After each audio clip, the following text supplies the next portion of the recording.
Did you seriously think I wasn't going to cover the ending of My Hero Academia again? As if 2 full videos, a live stream, and YouTube short series wasn't enough already, today I'm running it back and going 4 for 4 on covering My Hero's ending and the absolute masterpiece that is the final season. Since I've pretty much said all I've wanted to about the story content of the ending, this video is going to be more focused on my thoughts on the anime adaptation and how it compares to the original manga, because this season had a monumental task of not only adapting some of the best chapters in the series, but also being a fitting conclusion to a near decade-long anime, and it accomplished this by getting one thing it never had before: the time to breathe.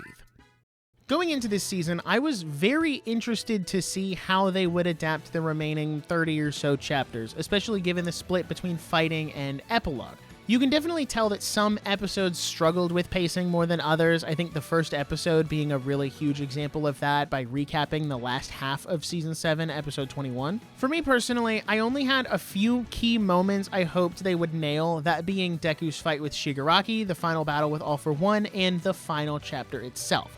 Those expectations did rise a bit higher when it came out that Horikoshi was working directly beside Studio Bones to provide additional content, though. Now, I didn't think this was going to be anything crazy like a whole anime original episode, but I did hope that we would see small extensions that he just wasn't able to do in the manga due to time constraints or otherwise, and while it didn't result in anything major like a new episode, there were dozens of small things that you could tell only Horikoshi would add. Parallels and callbacks that bring everything full circle, like Deku's final smash mirroring his first, and there's also something to say about studios adding original content to enhance the source material, but more on that later. The final season continued in the goodwill that had been brought in with Season 7, maintaining its direction, feel, and ridiculously high level of animation quality, and Studio Bones knew they had to not only maintain what they had, but they had to raise it even higher. I mean, this is the final season of your flagship series. This was the start of what will go down as My Hero's most generational run.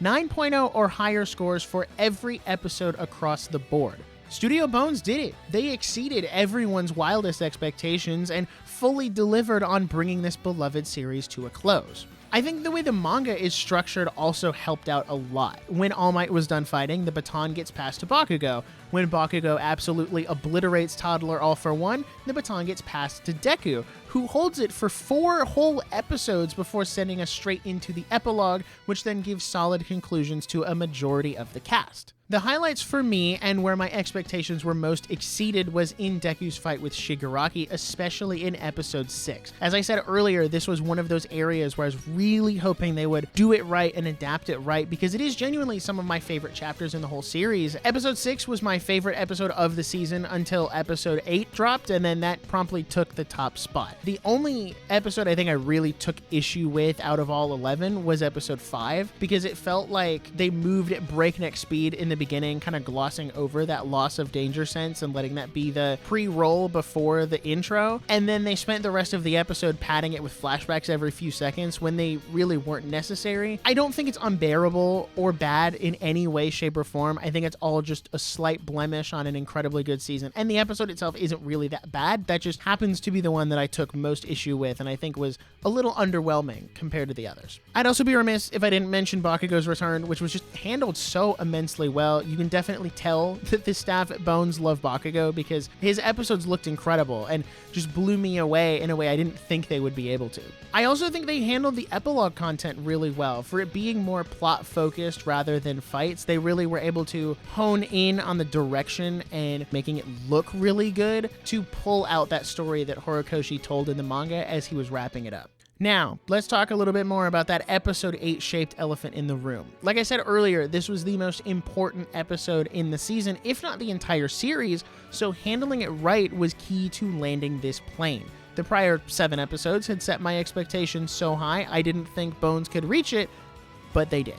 The core concept of everyone coming to help Deku in this final fight was put on full display and even magnified with a lot of anime original clips of these characters fighting all for one, even minor characters we hadn't seen in forever. I'd argue this all hit even harder in the anime than it did in the manga, and this episode delivered in every way, shape, and form, and it gave Deku his moment to truly shine and become the greatest hero of all time. The final episode accomplished this well too. I think my favorite thing to come out of this was the anime-only watchers saying, "That's it. That's the ending that everyone hated for the last year," which just goes to show that My Hero never had a bad ending. It was just misrepresented by people who only consume leaks and mistranslations on a week-to-week basis rather than looking at the full picture. Now, as I mentioned earlier, there is something to say for studios adding in original content when adapting a series. This isn't an unfamiliar concept. Many anime have filler content, but what that filler content consists of, I think, has vastly changed since the One Piece and Dragon Ball days.